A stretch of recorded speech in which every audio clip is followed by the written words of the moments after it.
successful jump procedure. Roger that. Begin field-based setup.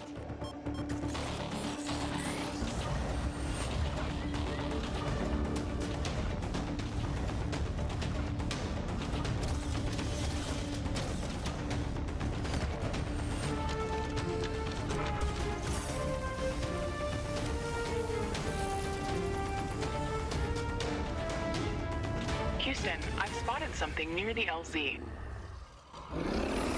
It's closing in.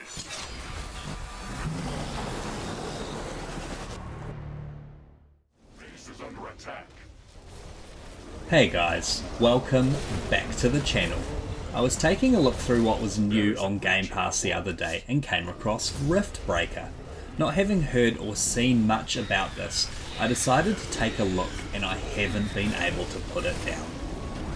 At its core, Riftbreaker is a real-time strategy game like Command & Conquer or Age of Empires, where you have to build up a base, harvest resources, and research equipment to upgrade your base and units.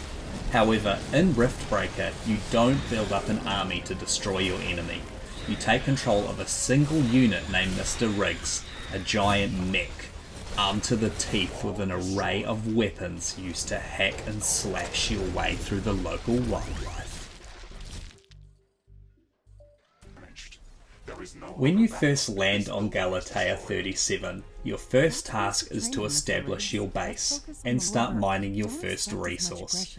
You'll be spending a lot of time managing different resources. I've played roughly 10 hours of the campaign and I have carbonium, which is essentially your credits, power, iron and cobalt, each with their own ways of collecting. Ammo is also something you have to keep an eye on. You do have unlimited ammo, but it does take time to regenerate. This is where stockpiling ammo becomes necessary, especially when you start to upgrade your defense towers. Managing power is also something that can be a headache. You have several different ways of collecting power. You've got wind, solar and mining, and eventually you unlock different ways as well. There's a night and day cycle which affects your solar panels, as well as storms and lulls in the wind, so you can easily find yourself with low power seconds away from an attack. Which brings me to the next point, defending your base. You will receive constant notifications warning you on imminent attacks, which throw ever increasing amounts of enemies at your gates. It reminds me a lot of Starship Troopers with those defense scenes. There a lot of enemies come. Early on you can survive with minimal towers, but as time goes on the waves become more deadly. Eventually you will need to venture out and explore as you require more resources. Very quickly you will realise that building up a solid defence is necessary. You have to build walls and defence turrets to help guard your base, which can be upgraded when available.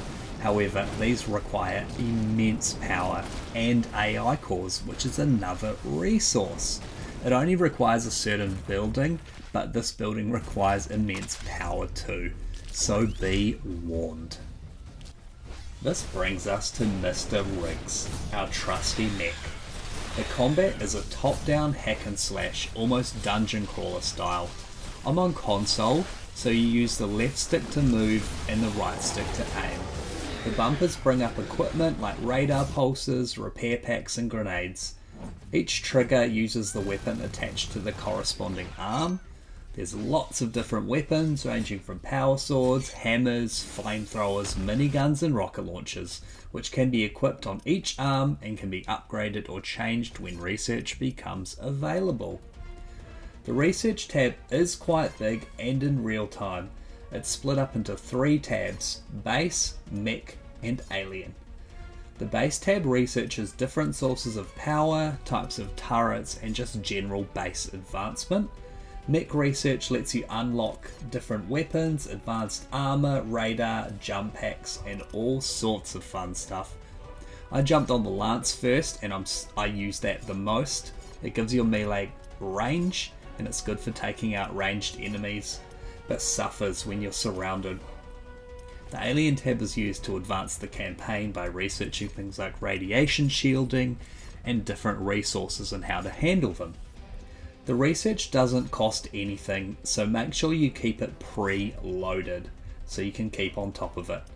Exploring the map and expanding your base is necessary as your deposits will run out, so you'll need to scout for new areas to set up outposts. And who knows what else is out there. I am having a blast with Riftbreaker. It reminds me of the hours I put into games like Red Alert or Age of Empires 3. The base defense system is a great addition as it gives you the feeling of being on a hostile planet and never being able to rest. However, with all the different resources and research, it does feel like you will have to put in some serious hours to get anywhere, so that might be a turn off for the casual gamer. Have you played Riftbreaker? What did you think of it? Let me know down in the comments. And if you're new here, make sure you subscribe. I will be playing more Riftbreaker, so keep an eye out for that. Like always guys, thanks a lot for coming to hang out with me today. I really appreciate it, and we'll catch you in the next one. Ciao!